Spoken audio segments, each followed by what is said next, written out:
Goeiemôre almal. Julle kan sommer so lank al die Bybel oopmaak by Jakobus 3. Ons gaan voort met waar ons verlede week geëindig het. Jakobus 3.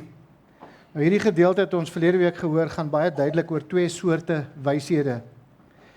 Die wysheid wat van onder is en die wysheid wat van bo is. Die wysheid wat ons wil hê, word gesien in 'n sagmoedige lewenswandel, soos wat ons verlede Sondag dan nou gesien het. Maar presies hoe werk daardie wysheid? Hoe werk hierdie wysheid van bo in ons lewens? As ek net vinnig vir julle 'n definisie van wysheid kan gee, is wysheid is toegepaste kennis. Jy kan kennis hê, maar dit nie toepas nie, dan sê jy nie wys nie. So wysheid is toegepaste kennis. So laat ek dit vir julle so verduidelik. Ek koop vir my 'n Ferrari en ek ry hier in die plaaspad af en dis 'n lekker wye pad en as geen verkeer nie en ek maak hom so 'n bietjie oop en ek is so hier by 200 km/h en ek kom by 'n draai in die pad en ek pas my wysheid toe en my wysheid ek wil mos hom druk so ver soos wat ek kan. En ek gaan om die draai en wat gebeur? Gelukkig lewe ek nog, maar ek beland so 'n paar 100 meter in die boer se land op my dak. Nou kom ek terug en gelukkig soos ek sê is ek nie beseer nie en ek versekering betaal uit, ek kry weer 'n Ferrari en ek ry weer in dieselfde pad, dieselfde draai, dieselfde spoed. Wat maak ek nou? Ek pas weer my wysheid toe, want ek wil teen hierdie spoed om hierdie draai gaan. En wat gebeur? Presies dieselfde. Ek beland daar op in die boer se land op my dak. Selfe storie, nou gaan ek weer en ek kry versekering betaal weer uit en ek kry weer 'n Ferrari, selfe pad weer 'n keer, dieselfde spoed weer 'n keer en nou kom ek by daai draai, wat maak ek nou? Nou dink ek, wag 'n bietjie, ek het mos nou iets geleer 2 keer al. So ek ry stadiger. En ek gaan om die draai en ek het vreugde in my lewe, ek lê nie weer op my dak nie. Jy sien, dis dwaasheid om aan te hou om 'n ding te doen wat ons elke keer ervaar dat dit bring vir ons net ellende in ons lewens. Maar dis wysheid om die kennis wat ons opdoen, noem dit ervaring wat ons opdoen, om dit toe te pas in ons lewens. En dit is wat toegepaste kennis is, die definisie van wysheid. Onthou dat Jakobus het hierdie brief reg daar in die begin, het hy die brief begin met die stelling, in Jakobus 1 vers 2 en 3 het hy gesê, ag dit loutere vreugde my broeders, wanneer julle in allerlei versoekinge val, omdat julle weet dat die beproewing van julle geloof lydsaamheid bewerk. Nou hoekom? Hoekom gebeur dit? Hoekom is daar beproewing in ons lewens? Hoekom gebeur hierdie dinge in ons lewens? Want dit is God se manier om van ons gelouterde goud te maak, soos wat julle daar aan die begin gehoor het. Vers 4, Jakobus 1 vers 4. En in realiteit wat besig is om te gebeur is, God bring die leerproses waarin ons dan nou die kennis opdoen. En in daardie leerproses het ons die geleentheid om dan wysheid op te doen deur die kennis wat ons opdoen toe te pas in ons lewens. En hierdie wysheid wat ons doen deur dit wat in ons beproewinge, in die swaar kry tye in ons lewens, die les wat ons daar leer, hierdie lesse wat ons toepas in ons lewens, is die wysheid. En hierdie wysheid word gesien spesifiek in ons verhoudings met ander mense. Die werklikheid is, ons wil almal vrede in ons verhoudings hê, nie waar nie. Ons wil hê dat ons altyd regverdig behandel moet word, nie waar nie. Maar tog weet ons dit gebeur nie, ons ervaar dit gebeur nie. Nou hoekom sou dit so wees? Hoekom het ons nie vrede in ons verhoudings, en daardie vrede wat ons regtig wil hê in ons verhouding, hoekom het ons dit nie?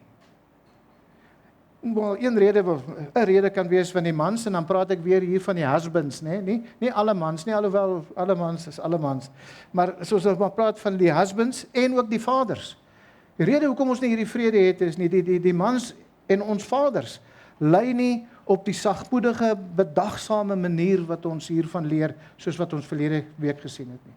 Dis een rede. Ander rede is, ons vrouens, en hier praat ek van ons wives, ons maas, wil eerder stry as om vreedsaam te wees in baie gevalle.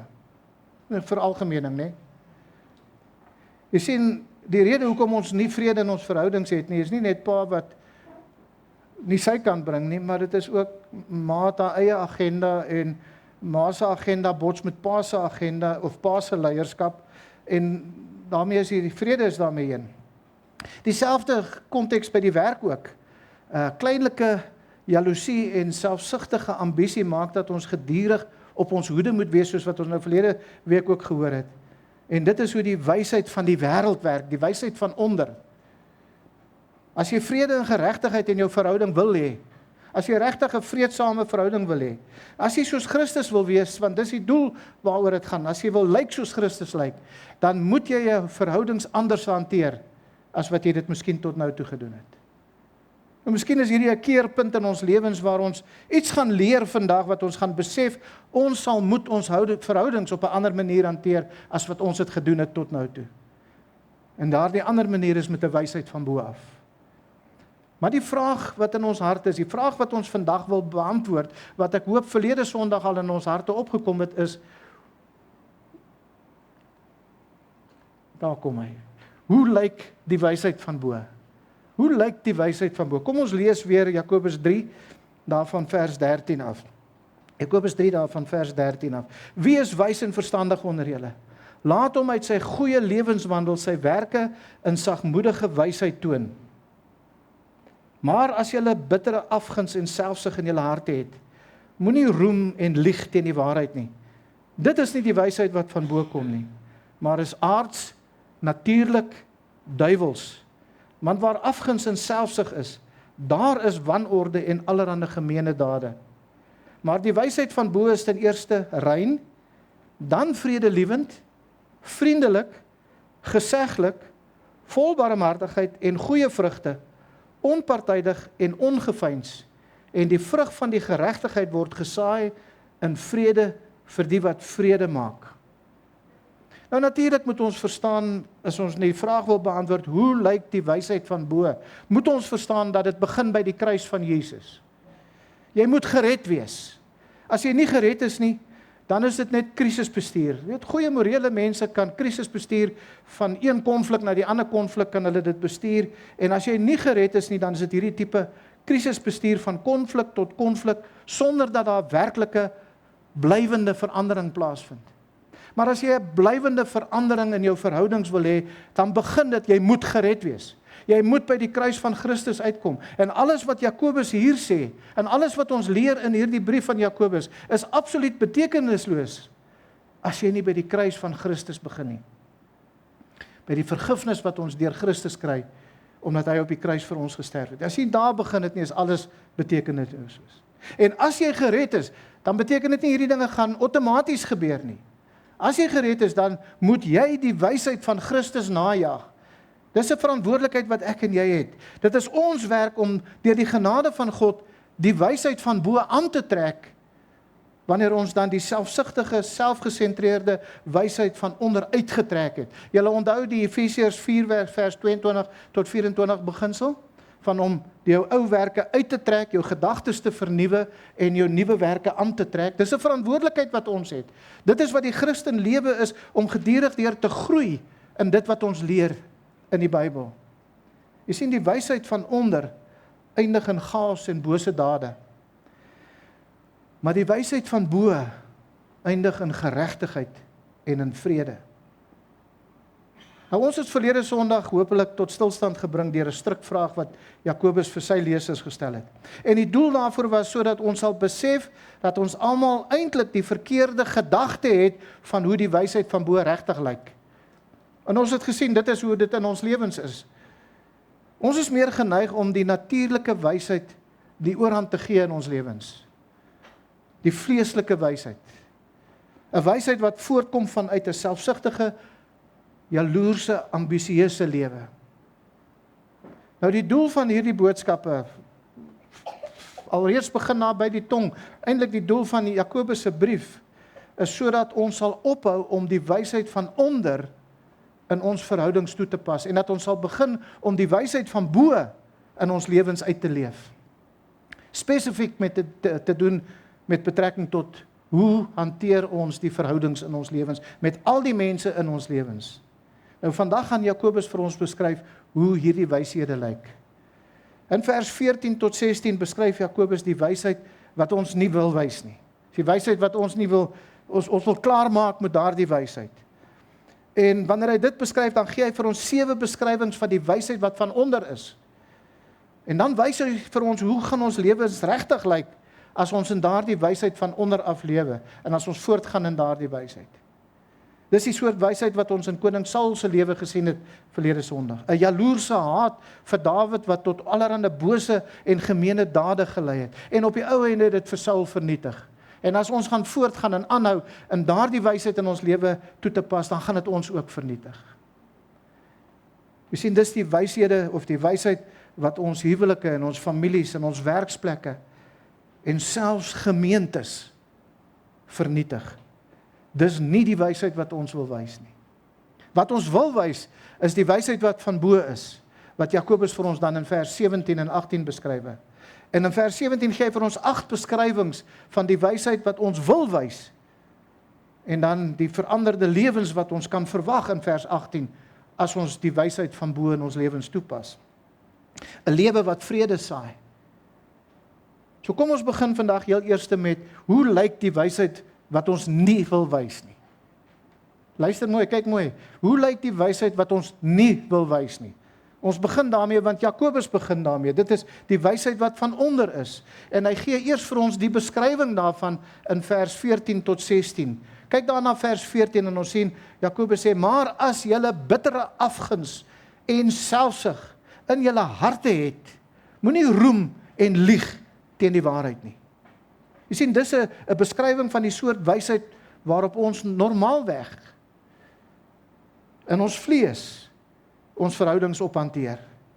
En Jakobus begin hier met die eerste beskrywing, as hy sê bittere afguns. Hy sê, maar as julle bittere afguns in julle hart het.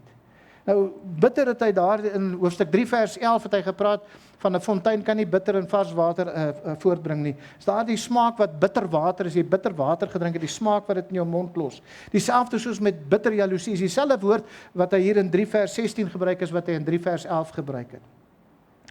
En wie van ons hou van 'n bitter smaak in ons mond? Niemand hou van om die hele tyd 'n bitter smaak in ons mond en veral nie die soort bitter smaak wat jaloesie in ons lewens veroorsaak nie. Dit is daardie onaangename smaak. En hierdie woord, ons gaan nou daarby uitkom, hierdie woord jaloesie het nie te doen met ek is jaloers om my vrou omdat sy vir 'n ander man kyk nie. Dis nie daai jaloesie nie. Die woord vir jaloesie, vir selfsug wat Jakobus hier gebruik, is die woordjie zelos.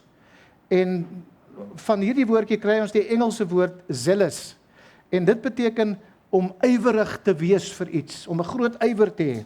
Nou wat ons moet verstaan is, ywer is nie altyd verkeerd nie. Daar is 'n goeie ywer en daar is 'n slegte ywer. Paulus spog byvoorbeeld by die Macedoniërs oor die Korintiese gemeente in 2 Korintiërs 9 vers 2, hy sê dat die ywer wat van julle uitgegaan het, baie ander aangespoor het. Jy sien, daar is 'n goeie ywer. Hulle is so ywerig vir die evangelie gelewe dat dit ander mense aangespoor het. So daar is 'n goeie ywer. Maar Jakobus gebruik hierdie woordjie zelos om 'n ywer te beskryf wat 'n ywer vir jouself is. En dis hoekom dit vertaal word as jaloesie. Met ander woorde, dit is 'n ywer vir self, vir die eie ek. Dit is die soort jaloesie wat ons verlede week gesien het in Saul se lewe. Hy was bitter kwaad omdat die vrouens vir Dawid meer eer gegee het, wat hy gevoel het hom eintlik moet toekom. Die eie ek het seer gekry. Maar daar's baie ander voorbeelde ook in die Bybel van hierdie soort jaloesie. Is nie net Saul nie, blaai byvoorbeeld vir my na 3 Johannes toe. As jy kyk daar in 3 Johannes, is net 15 versies, so 3 Johannes, kyk na vers 9. 3 Johannes 9. Hier skrywe Johannes en hy sê, ek het aan die gemeente geskrywe, maar Diotrefus, wat onder hulle die eerste wil wees, steur hom nie aan ons nie. Daarom, as hy kom, sal ek hom herinner aan die werke wat hy doen, deur met slegte woorde teen ons uit te vaar, en hiermee nie tevrede nie, ontvang hy nie alleen self die broeders nie, gasvry nie, maar verhinder ook die wat dit wil doen, en werp hulle uit die gemeente. So, waarvan praat Johannes daar? Jy sien, Diotrefus het die wysheid van onder geopenbaar. Wat gebeur het is, Johannes het predikers uitgestuur om die kleiner gemeentes te gaan help, om daar te gaan preek, Maar Diotrefus het geweier dat hulle in sy klein ou kerkie gaan kom preek. En sommige van sy lidmate het wel, hy het nie net self nie die mense ontvang nie, maar sommige van sy lidmate het wel hierdie mense gehelp, en as hulle hierdie predikers wat kom besoek het gaan help, dan het Diotrefus hulle uit die gemeente uitgesit. Hy het kerkdissipline op hulle toegepas en hy het hulle uit die gemeente uitgesit. Maar dis nie al nie. Hy het ook valse aantuigings teen Johannes en dan ook die ander kerkleiers gemaak. En die rede kan baie duidelik in vers 9 gesien word, waar hy sê, maar Diotrefus wat onder hulle die eerste wil wees. Jy sien, Diotrefus wil eerste wees. Dit is 'n selfsugtige ambisie. Hy wou die eerste wees. Hy wou die belangrikste wees. Hy wou die een wees. Jaloesie veroorsaak allerlei bose dade. En as gevolg van jaloesie sê jy iets slegs oor jou vriend of oor iemand anderste, omdat jy beter as hy wil lyk. Jy kan nie toelaat dat hy beter of sy beter as jy lyk nie, en daarom gaan jy net so ietsie laat val, om hom sleg te laat lyk. Maar dieselfde ook, ja, by die werk, jy ondersteun nie daardie voorstel by die werk, en die enigste rede hoekom jy hom nie wil ondersteun nie, is omdat dit nie van jou afkom nie. Jy weet dit is 'n goeie plan, jy weet dit is 'n goeie idee, maar jy wil eintlik hier in jou hart wil jy hê daai idee moet faal. Hoekom wil jy hê hy moet faal? Want dit is nie jou idee nie. Kom nie van jou af nie. Jy sien, jaloesie is 'n ywer, is 'n brandende begeerte vir jouself, vir jou eie bevordering en jou eie begeertes. Jaloesie maak dat jy eerste na jouself kyk en almal anders, ingesluit God, kom 'n tweede plek. Bittere afguns se slagspreuk is me, myself and I. Dink net aan myself, dink net aan wat ek wil hê, hoe ek dit wil hê. Ek moet net goed lyk, ek moet net nie sleg lyk nie. Maar die tweede beskrywing van die wysheid van onder is selfsug. Selfsug. En hier is die gedagte, hierdie party spirit. En nee, dis nie daai ou wat op die tafel spring en jy sing nie. En die gees van die partytjie is en almal opgewonde, maar dis nie wat hierdie gedagte hier is nie. Party spirit is meer die gedagte van, hierdie woord beteken meer die gedagte van om partyskap te wek deur mense te beïnvloed om vir jou te stem of om jou te volg. Baie goeie verduideliking daarvan of illustrasie daarvan is soos 'n politieke party. En wat doen hulle? Hulle laat die opponente sleg lyk. Hulle gaan soek alles wat verkeerd was in daai persoon se lewe van toekas se tyd af om hom sleg te laat lyk, sodat almal vir hulle sal stem.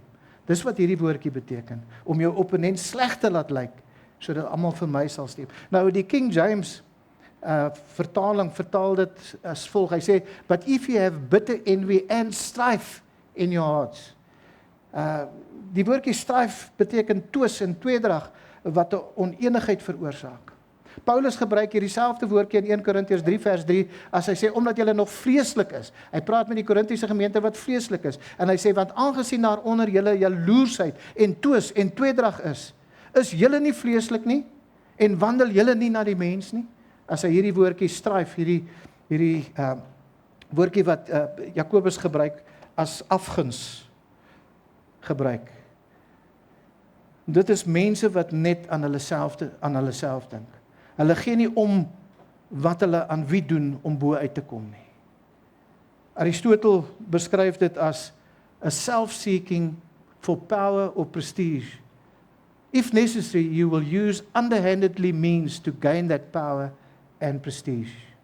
Jy sien, selfsugtige ambisie is die ywer om jouself te bevorder, terwyl jy voorgee om eintlik maar 'n ander saak te bevorder. Byvoorbeeld, net 'n voorbeeld. Iemand dien miskien in die gemeente, watter plek ook al, omdat hy dan veronderstel Christus se saak wil bevorder. Op die oog af lyk dit asof dit alles vir Christus is. Ek is 'n Christen want ek wil hê Christus moet verheerlik word. Tot eer en verheerliking van Christus. Maar eintlik is dit net hier in jou hart, is dit net om raak gesien te word. In hierdie soort wysheid vernietig kerkleierskap en dit vernietig gemeentes. Dit vernietig huwelike en dit vernietig die werksplek. Maar meer spesifiek, wanneer jy mans in 'n leierskapposisie byvoorbeeld het, wie voorgee dat hulle Christus se saak wil bevorder, terwyl hulle eintlik maar net hulle eie saak wil bevorder, dan kan ek vanmôre vir u sê, dit is 'n ouderlingsraad, dit is 'n kerkraad, wat uitmekaar geskeur gaan word, as gevolg van die konflik, presies soos wat Diotrefus gedoen het. In plaas dat daar een doel is, een fokus is, Christus en sy glorie, is daar soveel doelwitte as wat daar mense op daardie kerkraad is. En ek kan dit met u deel vanmôre, want dit was werklik my ervaring gewees in die verlede. En ek is dankbaar om te kan sê, dit is nie my ervaring hier nie. Dit is soos 'n stukkie van die hemel hier op aarde om in Houtkruis te wees en saam met die leiers van Houtkruis te wees. Want ons het al in my vorige lewe, het ons al tot 2 uur in die oggende gestry en beklei oor 'n nietige saak. Want soveel mense is wat daar is, soveel doelwitte is daar. Maar ons moet mooi kyk wat Jakobus sê, dis in die hart, hierdie strife is in die hart van 'n mens. Dis daardie twis en daardie stryd en die oneenigheid wat in sy hart is. En dit maak dat so 'n persoon wat in hierdie wysheid van onderlewe is altyd kwaad. Hy het altyd hierdie aggressie in sy hart. Hy het altyd, dit is net 'n oomblik wat iets gebeur en hy ontplof. En mense wat altyd kwaad is argumenterend. En sulke mense is slawe van selfsugtige ambisie. Hulle harte, hulle het hierdie stryd in hulle harte, want hulle het eintlik selfsugtige ambisie in hulle harte. Hulle wil hulle manier hê, en hulle sal veg om dit te kry.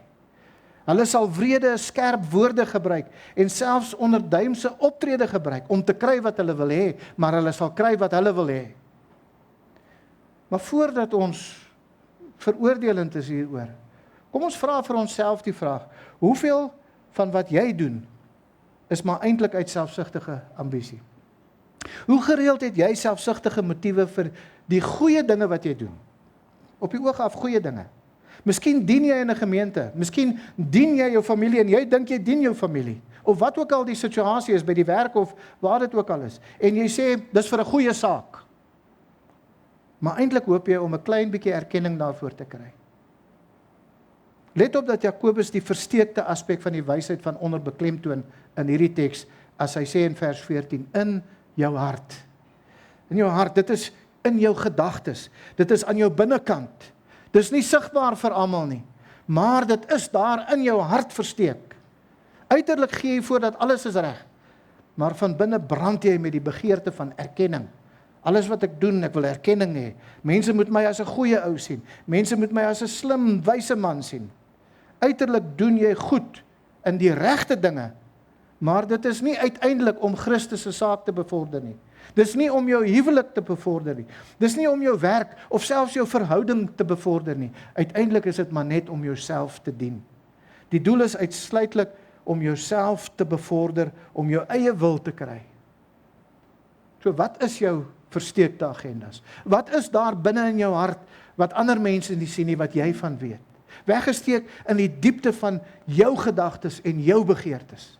En ek gaan vandag vir jou sê hoe om dit uit te vind. Hoe om uit te vind wat is daar in jou harte weggesteek. Kyk vir enige plek in jou lewe waar daar konflik met ander mense is. En jy sien jou selfsugtige ambisie in aksie. Enige plek waar daar 'n argument is, enige plek waar daar hierdie broeiende oneenigheid is, enige plek waar daar snyende woorde, of dit uitgespreek is of net bedink is, maar enige plek waar dit is, en ek waarborg jou, dat daar 'n selfsugtige ek wil my wil ambisie aan die werk is. Ek wil my wil hê. Vers 16 sê, waar afguns en selfsug is, daar is wanorde en allerhande gemeene dade. As jy jou wysheid van onder in aksie wil sien, kyk na enige plek waar daar konflik in jou lewe is.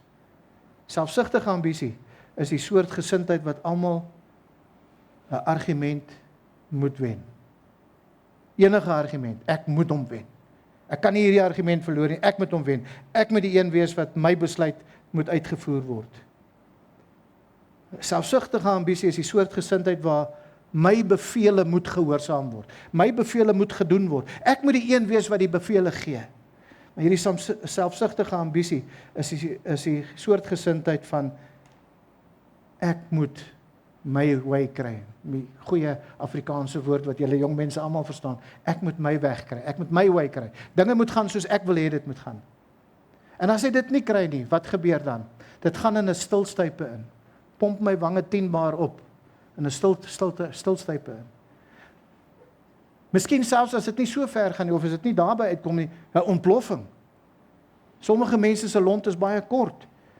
En wanneer hy gekritiseer word, dan gaan hy nie eers in stilstyp en hy ontplof sommer net. Hoekom is dit so? Selfbevoldering is die doel ten alle koste. Dis die wysheid van onder. Dis die wysheid van die vleeslike mens. En dis die wysheid waar ons nog baie meer struikel in wat ons in ons lewens toelaat. So die eerste 2 karaktereienskappe van die wysheid van onder is die soort wysheid wat onder geen omstandighede gebruik moet word in 'n gemeente of in verhoudings, en veral nie in Christene se lewens nie. En dit is bittere afguns en selfsugtige ambisie.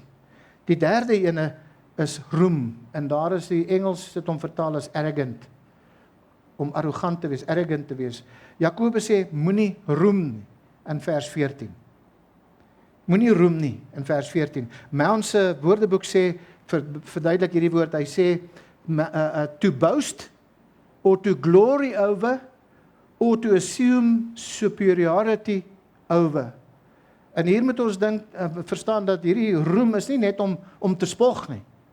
Dit is 'n spesifieke manier van spog. Hierdie woord beteken om lekker te kry wanneer jou teestander verneder word.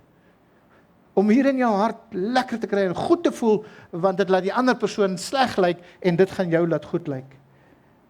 In die Bybelse tyd was hierdie woord gebruik om 'n gladiator te beskryf wat as sy teestander oorwin het, en dan spog hy omdat hy gewen het. Daai gedagte van, hier lê sy opponent dood in die pad, en hy sê sy voet op sy bors sit met sy swaard, en hy skree op hom wat al klaar dood is, net om te roem, hy het hom oorwin. Dis wat hierdie woordjie beteken, moenie roem nie, om te roem oor dit wat jy gekry het, deur lekker te kry, wanneer jou opponent verneder is. As jy jaloers en selfsugtige ambisie het, as jy bekommerd is om altyd jou wil te kry, en om erkenning te kry, sal dit logies wees om te wil roem oor jou suksesse. As alles oor jouself en jou eer gaan, sal jy jou verlekker wanneer jy dit kry wat jy wil hê. 'n bietjie roem in jou gedagtes, in jou bietjie, net daar diep in jou hart, net 'n bietjie hoogmoed. Soos byvoorbeeld, as jy jaloers begeer om die belangrike projek daar by die werk te gekry het, sodat jy jou staal kan wys, jy kan wys wie jy is. En dan kry jy daar die projek op die ou ende. Hoe groot is die versoeking nie, om net daar by middagete, of daar by die teebreek, of waar dit ook al is, waar jy saam met jou kollegas is, om net 'n woordjie te laat val, en om te gloat, en julle weet wat die woord gloat beteken, hè? In Afrikaans is dit om jou te verknetter. En ek weet julle gaan nie dit beteken nie, so om te gloat oor jou oorwinning. Jy het dit reg gekry, jy het die projek gekry. So, wat is jy besig om te doen? Jy is besig om te roem. Jy is in die geheim besig om jou oorwinning hier in jou hart te vier, deur te gloat voor jou medewerkers. En dit is wat jaloesie en selfsug doen. Dit is hoe die wêreld werk. Maar dit is nie hoe Christene moet werk nie. Die vierde eienskap van die wysheid van onder is, dat dit is bedrieglik. Bedrieglik. Moenie lieg teen die waarheid nie, sê Jakobus in vers 14. En wat Jakobus hier sê, as ek dit net anders te kan stel, hy sê, as jy sê, jy's 'n Christen, en jy hanteer jou verhoudings in 'n selfsugtige, bittere, jaloerse, selfambisieuse wysheid wat van onder is, dan sê jy eintlik, ware geloof maak nie 'n verskil nie. Want dis waaroor hierdie brief gaan. Ware geloof maak 'n verskil. Ware geloof sal maak dat jy jou verhoudings anders te gaan hanteer as die wysheid van onder. En nou sê Jakobus, as jy dit doen, dan sê jy, of dan is jy besig om teen die waarheid te lieg. Want die waarheid is, ware geloof maak 'n verskil in hoe jy leef. Hoe ons praat en hoe ons verhoudings gaan hanteer. Ware geloof maak 'n verskil. En as jy lewe asof dit nie 'n verskil maak nie, dan is jy besig om te lieg teen die waarheid. As jou lewe van die teendeel spreek, is jy besig om teen hierdie waarheid te lieg, sê Jakobus. Vers 15 gee vir ons nog 3 beskrywings van die wysheid van onder. En hulle het te doen met die oorsprong van hierdie selfgedrewe ambisieuse wysheid. So as jy kyk daar in Jakobus 3 vers 15, dan sê hy, dit is nie die wysheid wat van bo kom nie. Sy nou die wysheid van vers 14, en nou sê hy waar dit vandaan kom, maar is aards, natuurlik en duivels. So kom ons kyk in die 5de plek dan, is hierdie wysheid van onderaf is aards. En al wat Jakobus hier sê, is dit beteken dat dit nie sy oorsprong in die hemel het nie. Dit het nie sy oorsprong van God nie. Hierdie soort wysheid is 'n menslike wysheid, is 'n mensgemaakte wysheid. En soos wat ons nou gehoor het, dis 'n mensgemaakte wysheid wat net uitkyk vir nommer 1, myself. En kan nooit God se wysheid wees, as dit net uitkyk vir myself nie.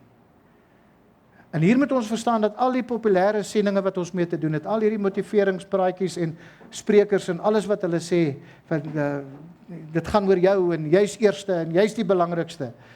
Al hierdie populêre sending dat jy eerste is en dat jy die beste is en dat jy die beste verdien. Hoor my mooi vanmôre, is nie God se wysheid nie. Maar in die 6de plek sien ons dat hierdie wysheid kom nie net van die wêreld af in wêreldse sendinge nie, maar dit is natuurlik. Nou dit kom van die woord sugikos in Grieks wat beteken dit verwys na die natuurlike mens in kontras met die geestelike mens. Die sugikos teenoor die pneumatikos. Die wysheid van onder is vanuit die natuurlike mens. Die wysheid van onder is nie van die gees van God af nie. Ons praat byvoorbeeld van iemand wat ongeestelik is. Wat bedoel ons wanneer hy ongeestelik optree? En dan praat ons van 'n man of 'n persoon wat geestelik is. Wat bedoel ons as hy geestelik is? En dit is die onderskeid wat Jakobus hier tref. Die wysheid van onder is afhanklik van mensgemaakte manipulasie om dinge te doen. Die wysheid van onder sal nie in die krag van die Heilige Gees vertrou om dinge in 'n verhouding te laat uitwerk soos die Here wil hê dit moet uitwerk nie. Hy sal sy eie manipulasie gebruik, messteke in die rug en gemeene dade gebruik om sy eie wil te kry. Hy sal nie op die Heilige Gees vertrou nie. En hierdie wysheid sal nie op God se Gees vertrou nie. Daarom is dit ongeestelik teenoor geestelik. As hierdie selfgefokuste denke nie van bo is nie, en as dit nie van die Heilige Gees is nie, waar kom dit dan vandaan? En die einde van vers 15 gee vir ons die antwoord, want dit is duivels, sê Jakobus. Kyk daar in vers 15, die wysheid wat nie van bo kom nie, is aards, natuurlik en duivels. Eenvoudig gestel, wanneer jy selfsugtig optree, in enige verhouding in jou lewe, maak nie saak watter verhouding dit is nie, wanneer jy selfsugtig optree vir jou eie voordeel, dan tree jy op net soos 'n demoon, 'n duiwel, sou opgetree het. Wanneer jy in 'n argument met jou man of met jou vrou kom, of watter argumente ook al, watter verhoudings ook al, by jou werk, by die kerk, maak nie saak waar nie. Wanneer jy in 'n argument betrokke raak, en ons moet dit mooi hoor vanmôre, wanneer jy in 'n argument is, dan gebruik jy demoonwysheid om jou lewe te beheer, nie Heilige Gees wysheid om jou lewe te beheer nie. C.S. Lewis skrywe, en ek weet nie of julle al die Screwtape letters van C.S. Lewis gelees het nie. Dis iets wat hy baie soos John Bunyan se Pilgrim's Progress in dieselfde manier geskryf het, wat nou hierdie hoofdemoon wat dan nou vir sy klein neefie briewe skryf om vir hom leer om 'n beter demoon te wees. Nou skrywe hierdie hoofdemoon aan sy neefie en hy sê, we must picture hell as a state where everyone is perpetually concerned about his own dignity and advancement, where everyone has a grievance and where everyone lives in deadly serious passions of envy, self-importance and resentment. Dog eat dog is the principle of this whole operation. Everyone wishes everyone else's discrediting, demotion and ruin. Everyone is an expert in stabbing in the back tactics. En wanneer hy praat van everyone, dan praat hy van al die demone in die hel. Nou wat ons moet verstaan is dat Lewis is reg in hierdie illustrasie, hierdie uitbeelding wat hy gee. Want ons is geneig om te dink dat demone almal saam staan en die duiwel dien en hulle is een gefokus om boosheid se werk te doen. Maar as ons mooi dink, as die natuur van sonde, maak dit baie onwaarskynlik dat dit so is. Sondige engele kom net so min oor die weg met mekaar, so sondige mense oor die weg kan kom met mekaar, indien dit nie erger is nie. Volgens Jakobus is demoniese wysheid 'n selfgesentreerde eersoekende jaloesie. Dis 'n jaloerse, ambisieuse, rugsteek soort wysheid. En hoe tragies is dit, dat ons die metodes van die hel in ons lewens gebruik, om onsself te bevorder. Dis die wysheid van onder. Ons sien situasies net vanuit ons eie perspektiewe. Ons aanvaar, ons is reg, en ons is die enigste wat reg is. Ons probeer om alles wat ons doen te regverdig, dat ons dit so mag doen. Ons dink die hele tyd net aan onsself en ons eie vooruitgang. Ons wil ons eie wil hê, en ons is bereid om te beklei as ons dit nie kan kry nie. Ons gloat oor ons suksesse, en ons lewe asof dit reg is om so te wees. Sien, al daardie soort wysheid is wysheid van onder. Dit is menslike wysheid, nie goddelike wysheid nie. Dit is aards, nie hemels nie. Dit is tot 'n mate geestelik in die sin, dat dit uit die mense gees is, maar dit is nie uit God se gees nie. Dit is eerder demoongeestelik. So wat kan ons verwag van hierdie soort wysheid in ons lewens? Ons almal ervaar dit. Wat kan ons verwag? Want Jakobus gee vir ons die antwoord, as hy dan vir ons die gevolge van hierdie wysheid van onder gee. Jakobus 3 vers 16. Daar is wanorde en allerlei gemeene dade. Twee dinge wat hy vir ons hier gee, twee beskrywings wat hy gee. Die eerste een is, daar is wanorde. En dit beteken onstabiliteit. Die woord beskryf 'n revolusie. Ek weet nie van julle of julle die nuus dophou nie, maar daar in Iran is oor die 80.000 mense wat in die laaste maand doodgemaak is. Oor 'n regering nie wil erken hy is verkeerd nie. Maar kyk, dink aan die chaos wat in die strate is. Niemand weet waar hy veilig is nie. Niemand weet met wie kan hy praat, wat kan hy sê en wat kan hy nie sê nie. Dis 'n staat van chaos en wanorde en verwarring. Dis wat hierdie woordjie wanorde beteken. Dis presies dieselfde woord wat Jakobus gebruik het in hoofstuk 1 vers 8, as hy sê, so 'n dubbelhartige man, onbestendig in al sy weë. Wanorde, onbestendig. Dan hier, dan daar. Daar's nie 'n vastigheid nie. Weet nie wat se rigting, weet nie waar om te gaan nie, weet nie wat om te glo, weet nie wat om te doen nie. Dis net 'n warbel van wanorde. Jy sien, as hierdie wysheid van onder tussen die ouderlinge van 'n gemeente byvoorbeeld sou heers, sal die onderduimse selfambisieuse selfsug veroorsaak dat die een die ander sleg sal maak by die lidmate. En wat gebeur? Wat kan ons verwag wanneer dit gebeur? Die lidmate sal in totale verwarring kom, want wie gaan hulle nou volg van die leiers? Wie is reg van die leiers? Is hierdie ene reg of is daai ene reg? Jy sien, wat dan uiteindelik gaan gebeur is, verskillende groepe sal in die gemeente opstaan en hulle sal teen mekaar veg en teen mekaar stry. Die Korintiese voorbeeld is 'n ideale voorbeeld vir ons hier. In 1 Korintiërs 3 kan julle dit gaan sien, waar die een groep sê, ek is van Apollos, en die ander sê, ek is van Petrus, en die ander sê, nee, ek is van Paulus, en dan is daar die vierde groep wat sê, nee man, ons is so geestelik, ons is van Christus af. En dit het al hierdie faksie en stryd en toos in die gemeente begin, terwyl die leiers daar nie onder mekaar beklei het nie. Dit was die mense wat beklei het, en daai wanorde wat daar is. Terwyl die een byvoorbeeld preek in die Korintiese gemeente, het 'n ander sommer losgebars met 'n lied, want hy wil gehoor word. Hy wil wys hoe mooi kan hy sing. En terselfdertyd het 'n ander een begin met 'n onbybelse brabbeltaal, net om iets te sê om belangrik te lyk. Alles omdat hulle die gawes van die Gees uit selfsugtige ambisie misbruik het. En daarom skryf Paulus vir hulle in 1 Korintiërs 14 vers 33, God is nie 'n God van wanorde nie, maar van vrede, soos in al die gemeentes van die heiliges. En dit gaan dieselfde oor met die huwelik ook. As die wysheid van onder in 'n huwelik heers, sal pa een doel hê en ma sal 'n ander doel hê. So wie gaan die kinders volg? Gaan hulle nou vir pa volg of vir ma volg? En dan gaan 'n wanorde wees. Dan gaan 'n chaos wees van, moet ek nou doen wat pa sê of moet ek doen wat ma sê? En dit is hierdie wanorde wat Jakobus vir ons hier beskryf. Dieselfde by die werk ook. Dink net, as almal baase by die werk was, wie gaan jy volg? Watter werk gaan jy doen? Maar dieselfde ook in jou individuele lewe, jy as 'n individu. As jou gedagtes 'n warbel van selfsugtige, ambisieuse jaloesie is, dink mooi, watter gedagtes gaan jou lewe beheer? As jy die hele tyd hierdie twis en stryd in jou hart het en jou gedagtes het,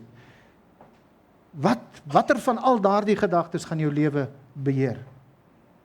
Dis dieselfde woord wat Jakobus ook vir ons in Hoofstuk 3 vers 8 gebruik het om te beskryf dat die tong is 'n onbedwingbare kwaad. En daar het hy die woordjie onbedwingbaar in Engels het hulle hom vertaal as restless. En dit beskryf verwys na die duining van die water in 'n oseaan. Vir die van julle wat al op 'n klein bootjie op die oseaan was, die see staan nooit stil nie. Daar's nie 'n oomblik wanneer die see, al lyk hy vir ons hier van die kant af of hy stil is, hy staan nooit stil nie. Daai water is altyd aan die skommel en dit is wat hierdie gedagtes is. Jou die woord beteken daardie aanhoudende beweeg. En wanneer daar selfsugtige ambisie in jou lewe is, sal daar altyd agterdog wees. Jy sal niemand meer vertrou nie en daar sal geen lojaliteit wees nie want jy is net lojaal teenoor jouself. Dit gaan nooit ophou nie, is altyd hierdie skommeling. Saul se lewe is weer eens vir ons 'n mooi illustrasie hierso. Vrees en haat en poging tot moord wat in sy lewe was. En soos Jakobus die tweede gevolg van die wysheid van onder dan ook beskryf, is daar sal absoluut allerhande gemeene dade wees. En dit verwys na bose, immorele, waardelose dade. Dit het te doen met 'n gemeene dade wat mense aan mekaar doen. Kyk maar byvoorbeeld na die politieke moorde hier in Suid-Afrika nou. En ons sien hoe gemeen 'n mens 'n persoon kan word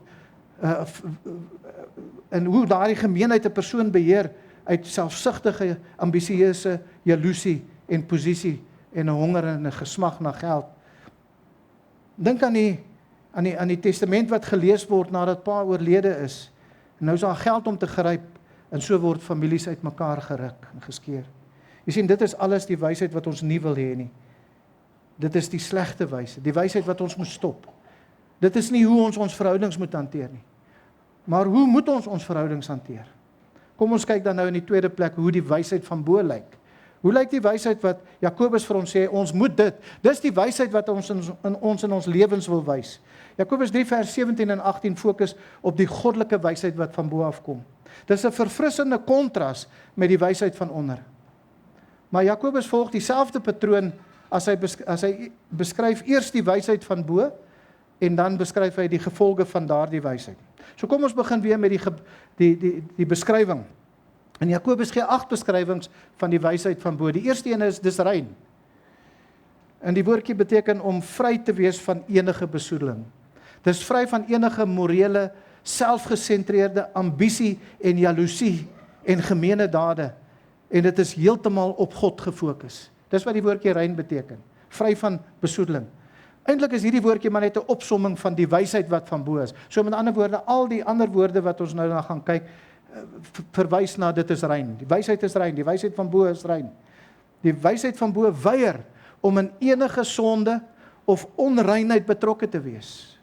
Dit verwerp boosheid. Die wysheid van bo is ten eerste rein, sê Jakobus. Die tweede beskrywing wat Jakobus gee is meer spesifiek. Die wysheid van bo is vredeliewend. Dis vredeliewend. Argumente verdwyn in die teenwoordigheid van mense wat die wysheid van bo het. Wanneer die spanning hoog is, bring hulle sagte woorde 'n vrede wat net aanhou en aanhou en aanhou. Hulle is die soort mense wat die argumente stop nog voor dit begin het.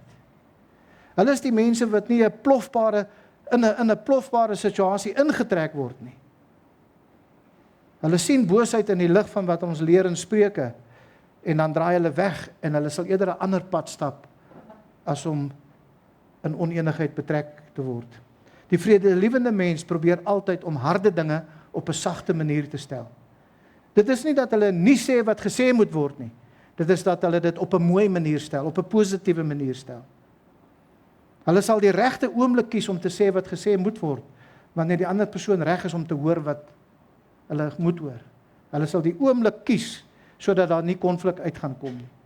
Die persoon wat vredelievend is, sal nooit sê ek gee nie om hoe hulle sal reageer nie. Ek gaan sê wat ek dink en ek gaan dit net eenvoudig sê soos wat ek wil sê. Dis wie ek is, dis die persoon wat ek is. Julle moet my maar vat soos ek is. Jy sien die mens wat die wysheid van onder het, sal nie sulke dinge doen nie. Die vredeliewende wysheid van bo is altyd bedagsaam oor hoe mense kan en sal reageer. Daarom is vredeliewende mense dan ook vriendelik in die derde plek. En die vriendelikheid hier verwys na die sagmoedigheid wat ons verlede week gehoor het. Dis die soort persoon wat in 'n stresvolle situasie wanneer almal ander se emosies oorneem, Stil en geduldig sit en luister na wat daar die ander persoon te sê het. Jy sien, ons wil die wysheid van bo hê, wat in sagmoedige wysheid luister, eerder as om te vinnig te praat en so argumente te begin. Om sagmoedig te wees beteken om in beheer van jou emosies te wees, sodat jy nie in woede uitbars nie. Om sagmoedig te wees is, soos ons verlede week gesê het, nie om 'n swakkeling te wees nie. Uiterlik is sagmoedigheid om nie argumenterend te wees nie. Sien daai ou wat altyd net 'n argument uitlok en oor alles wil stry en oor alles 'n argument wil maak nie. Maar innerlik moet sagmoedigheid so sterk so staal wees. Hoekom? Want wanneer jou emosies met jou op hol wil gaan, moet jy sterk wees om die leiersels in te trek en jou emosies te beheer. Soos wat ons so 2 weke terug gehoor het dat ons met ons tonge moet doen. Want wat jou argumente en jou emosies het te doen met wat ons praat. As jy jou tong beheer, gaan jy jou emosies beheer. Sagmoedigheid is nie 'n swakheid nie. Dit is krag onder beheer, soos wat ons ook nou al gehoor het. Dis iemand wat nie op sy regte staan of sy regte verdedig nie. Selfsugtige ambisie bedink gedagtes van ek het die reg om respekvol behandel te word. Maar die wysheid van bo dink anders. Hy is nie bekommerd oor sy regte nie. Hy trek nie sy kuite op 'n knop wanneer iemand anders voor hom insny in die verkeersknop, omdat hy dink dit was eintlik my plek gewees waar hierdie ou ingesny het hierson. Want dis my reg om daar te kan wees. Jy sien, ons is geneig om te dink dat ons die reg het om ons eie opinie te hê. Ons het die reg om te sê wat ons wil sê, wanneer ons dit wil sê, soos ons dit wil sê. Ons voel ons het die reg dat niemand oor ons mag skinder nie. Dat ons die reg het op mense se tyd en hulle aandag net wanneer ons dit wil hê, of hulle nou besig is of nie.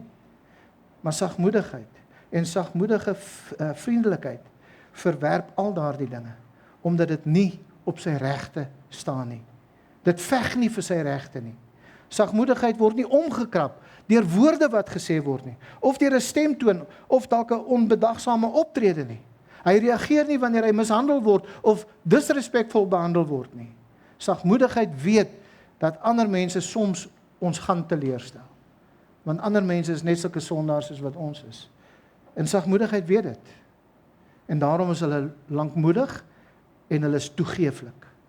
Die wysheid van bo is rein. Dis vredelievend en dis vriendelik toegeeflik. Maar dit is ook in die 4de plek geseglik. Wat beteken die woord geseglik? Redelik. Wat beteken die woord redelik? In Engels het hulle hom vertaal as reasonable. So die persoon wat goddelike wysheid het, is nie koppig nie. Hy is bereid om toe te gee sonder enige wrok in sy hart. Is nie daai gedagte van, ja, ek sal maar jou sin laat kry nie, maar hier binnekant sê ek, wag maar net, ek gaan my kans kry. Dis nie die wysheid van bo nie. Dit is nie geseglikheid nie. Die jaloerse, ambisieuse mens stel net belang om sy sin te kry. Hy het sy agenda en dit is die einde daarvan. Niemand, geen woord verder nie. Hy spring tot 'n gevolgtrekking en weier om te glo dat hy verkeerd kan wees. Hy sê, ek weet wat hy bedoel het toe hy dit gesê het. En selfs as die ander persoon dan probeer verduidelik, maar dis nie wat hy bedoel het nie, dan weier hy nog steeds om van gedagte te verander. Maar nie die persoon wat die wysheid van bo het nie. Die wysheid van Christus. Hy is altyd gou om na 'n alternatiewe siening te luister, 'n ander siening te luister. Hy aanvaar ander se insigte. Hy voel nie sleg as sy idees nie aanvaar word nie, of as sy plan verander word, of selfs as sy plan heeltemal verwerp word. Dan voel hy nie sleg daaroor nie. Hy stry nie daaroor nie, want hy weet die Heilige Gees is in beheer en dalk is die ander ou se plan beter as my plan. Dit is hoe die geseglikheid, die redelikheid van die wysheid van bo lyk. Dit is die soort wysheid wat jy op 'n ouderlingraad wil hê. En weer eens, ek het al die teenoorgestelde gesien, waar elkeen sy eie agenda het. Soveel mense daar op die raad is, soveel opinies is daar. Vra jouself die vraag af, voel jy gekrenk as jou opinie nie aanvaar word nie? Is jy die soort mens wat altyd 'n ander plan het? Jy aanvaar nooit eenvoudig net wat 'n ander persoon voorstel nie. Jy moet altyd op een of ander manier dit aanpas en iets beter sê of dit net op 'n ander manier doen. Jy moet altyd beter weet. Jy weier om te luister as iemand 'n ander siening het. Dit is selfsugtige ambisie en jaloesie. Die wysheid van bo is anderste. Dit is redelik, dit is oortuigbaar omdat dit altyd sal luister na die ander persoon se idee. Redelik, geseglik, iemand wat nie hardkoppig sy eie wil volg nie. Hy's bereid om te luister en hy's oop vir oortuigings. In die 5de plek is dit dan ook barmhartigheid. Die wysheid van bo is ook barmhartig. Engels merciful. Barmhartigheid beteken onverdiende goedhartigheid. Barmhartigheid sê nooit, hy verdien wat ek gesê het nie. Ek moes dit eintlik harder gesê het, as wat ek het in werklikheid gesê het. Jy sien, barmhartigheid gee sagte woorde, en is bedagsaam, selfs wanneer dit nie verdien word nie. Is merciful. En dis die wese van merciful, van barmhartigheid. Is iets wat jy nie verdien nie. As jy dit verdien het, dan is dit mos nie meer barmhartigheid nie. Die 6de ene, goeie vrug. Nou, hierdie goeie vrug herhaal wat ons reeds in vers 13 gesien het. En julle sal onthou, wysheid word gesien in die aanhoudende goeie werke oor 'n lang tydperk. Dis om daardie opgaardam, daardie oseaan te hê van ervaring en voorbeelde wat mense kan sien hoe jy aanhoudend in sagmoedige wysheid optree. Dis die goeie vrug wat Jakobus hiervan praat. Maar die wysheid van bo is verder onpartydig. En hier is die Engelse woordjie unwavering. Weer 'n moeilike een om uit die Afrikaans uit te verstaan. Letterlik beteken dit om nie verdeel te wees nie. Daarom om nie partydig te wees nie. Hy behandel almal dieselfde sonder enige voortrekkery. En hierdie een is belangrik. Want wanneer jy vredelewend, vriendelik en redelik is, sal iemand dalk die idee kry dat die wysheid van bo is 'n soort van staan vir niks en val vir alles gesindheid is. Daardie gedagte van hy's 'n pushover. Hy gaan maar net in die rigting waarin almal gaan. Dis soos 'n skip op die see sonder 'n roer, waar die wind waai in daai rigting gaan die skip. Die wysheid van bo maak 'n persoon altyd gewillig om toe te gee of om oortuigbaar te wees. Maar dit maak hom nie kantkies vir sy vriende nie of die maklike uitweg. Hy is onpartydig in die opsig dat hy standvastig is vir die waarheid. Wat hy gaan doen is wysheid ondersoek al die opsies. Maar dit beteken nie dat hy besluiteloos of onseker is oor 'n situasie nie. Om maar net saam met die vloei te gaan, want dis die maklikste ding om te doen, om konflik te vermy. Dis nie die wysheid van bo nie. Die wysheid van bo is seker van sy saak. Dit ondersoek alle opsies. Dit bedink en dit dink oor die situasie en dit bedink die situasie goed deur. En dan sê dit is wat ons gaan doen. Hy's beslissend en hy's onwrikbaar standvastig vas. Hy's nie 'n pushover nie. Maar die laaste beskrywing van die wysheid van bo is dat dit is ongeveins. Bedrieglike, versteekte agendas van selfsugtige ambisie het geen plek in goddelike wysheid nie. Die wysheid van bo is openlik en dit is eerlik. Dit vang nie mense met 'n slinkse streek of 'n slinkse plan nie. Dit dreig ook nie mense nie. As jy nie dit doen nie, dan gaan ek dit doen.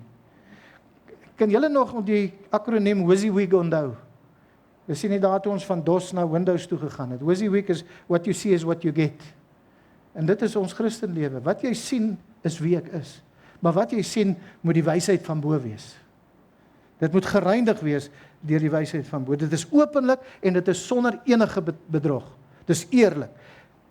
Die omhelsing van hierdie wysheid sal nooit met 'n mes in jou rug opeindig nie. En sien julle die verskil? Wysheid van onder en wysheid van bo. Die persoon wat sy verhoudings met wysheid van onder hanteer, wil hê wat hy wil hê en hy maak seker dat hy gaan dit altyd kry.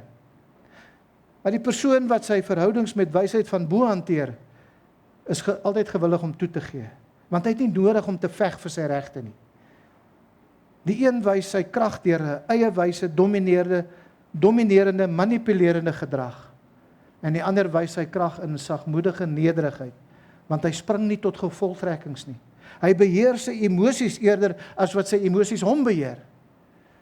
Hy kies sy woorde versigtig, sodat hy die waarheid op 'n sagte manier kan praat. Die wysheid van onder is die tweegesig wysheid wat vol versteekte agendas en motiewe is. Die wysheid van bo is openlik, dis eerlik, dis rein en is standvastig. In hierdie twee soorte wyshede wat Jakobus vir ons hier leer, het ons baie duidelik gesien, dit twee verskillende gevolge. Daar gaan twee verskillende maniere wees waarop jou lewe gaan wees, die wysheid van onder en die wysheid van bo. So kom ons kyk nou ten slotte na die wysheid, die gevolge van die wysheid van bo. Terwyl die wysheid van onder wanorde en gemeene dade meebring, bewerk die wysheid van bo geregtigheid en vrede. En daarom gaan ons, ek stel dit saam in een, geregtigheid en vrede. Want die persoon wat in hierdie versie beskryf word, wat Jakobus vir ons hier in vers 18 beskryf. Hierdie persoon het 'n doel in sy lewe. Hy wil hê dat geregtigheid in sy lewe, hy wil hê dat vrede in sy lewe moet wees. En in hierdie, en ook in die lewens van ander mense, dat daar moet vrede en geregtigheid wees, en dit moet groei, dit moet vermeerder. Dis sy doel. Die doel is om daardie saad van vrede en geregtigheid te laat groei. En om dit te laat groei, moet dit in die regte tipe grond geplant word. Die saad van geregtigheid word gesaai in die vrede wat vrede maak. Die grond van die vrede wat vrede maak. As jy die saad van goddelikheid, om soos Christus te wees, in jou lewe wil hê, as dit jou doel is, as dit is wat jy in jou lewe wil hê, as jy die boom van geregtigheid van God in jou lewe wil hê, dan het jy die harmonieuse vrede in jou verhoudings nodig om dit te laat groei. Dis 'n aspek van God. God en die Heilige Gees gaan die werk waar daar nie vrede is nie. Dis baie moeilik om goddelik te wees in 'n omgewing waar daar altyd konflik en wanorde en bose dade en selfsugtige ambisie en bittere jaloesie is. En as jy wil groei in geregtigheid, moet jy jou saad plant in die grond van vrede. Geregtigheid groei nie in 'n omgewing waar konflik is nie. Dit groei in 'n omgewing waar die sagmoedige wysheid van bo is. En ouers, as julle moet weet dat julle moet dit toepas in julle gesinne. As jy wil hê jou kinders moet opgroei om vrugbaar in geregtigheid te wees, om 'n geregverdige lewe, 'n lewe van vrede en vreedsaamheid te lewe, dan moet julle seker maak dat die grond van julle gesinslewe is die grond van vreedsaamheid. As jy vrede en geregtigheid in jou lewe wil hê, dan sal jy die wysheid van bo in al jou verhoudings moet toepas. Want dit is net in daardie grond waar die saad van geregtigheid sal groei en in geen ander grond nie. Die selfsugtige demoniese wysheid van onder bring net wanorde en dit bring gemeene dade. En julle het dit in hierdie teks gesien wat ons nou bestudeer al het verlede Sondag en nou. En jy sien dit in jou eie verhoudings, ons almal het ervaring hiervan. En ons sien dit ook in ander mense se verhoudings. Sien, ons wil die wysheid van bo in ons lewens toepas.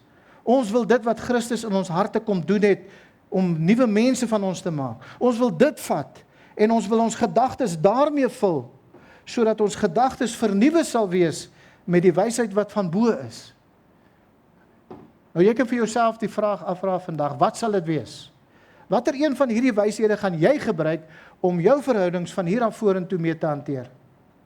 As 'n gelowige dink ek, wil jy die wysheid van bo in jou lewe toepas, nie waar nie? Dit is daardie wysheid wat rein is. Dit is vredelievend, dit is geseglik, dit is reasonable, dit is redelik, dit is barmhartig, dit dra goeie vrug wat gesien kan word, dit is onpartydig en dit is ongeveins. Dit is wat jy in jou lewe wil hê. Kom ons bid saam. Vader, baie dankie vir u woord, baie dankie vir hierdie woord, soos wat ons nou al vanmôre ook al vroeg begin bid het. Here, dis 'n woord wat sny, en dit het gesny, en dit hou aan sny. Want Here, ons besef net in ons eie lewens, dis die waarheid. Hoe maklik kan ons nie die wysheid van onder in ons verhoudings toepas nie. Hoe maklik is ons nie in ons eie oë so belangrik en so groot en so slim en so wys, dat alles moet gebeur soos ons wil hê dit moet gebeur nie. Here, help ons om vandag ons gedagtes te vernuwe. Ons dink so aan wat Paulus daar in Romeine hoofstuk 12 geskryf het, waar hy gesê het dat ons moet ons gemoedere verander, ons gedagtes verander. Ons dink so aan die Efesiërs wat sê om uit te trek en aan te trek, en in die middel van dit is alles om anders te dink. Ons het vandag geleer wat u woord vir ons leer met betrekking tot die wysheid van onder, en ons het gesien en ons ervaar het in ons lewens, Here, dat ons kan dit baie maklik in ons lewens eerder doen. Maar ons bid, Here, dat ons nie in ons eie vleeslikheid mee sal wandel nie, maar dat ons gehoorsaam aan die Heilige Gees, geesvervuld sal lewe, gehoorsaam, onsself sal onderwerp, in die omstandighede en die situasies waar die Heilige Gees in ons lewens toelaat om te gebeur, dat ons daaruit sal leer, dat ons kennis sal opdoen en dat ons dit sal prakties toepas in ons lewens, sodat ons die wysheid van bo in ons alledaagse lewe sal gebruik in al die verhoudings of dit nou by die kerk is, en of dit in die huwelik is, en of dit net met ons maats en ons vriende en vriendinne is, of dit by die werk is, of dit met ongeredde mense is. Here, help ons dat ons altyd die wysheid van bo in ons lewens sal gebruik en sal hanteer, sodat die wêreld kan sien, ons is u disippels. Ons loof u daarvoor in Jesus naam. Amen.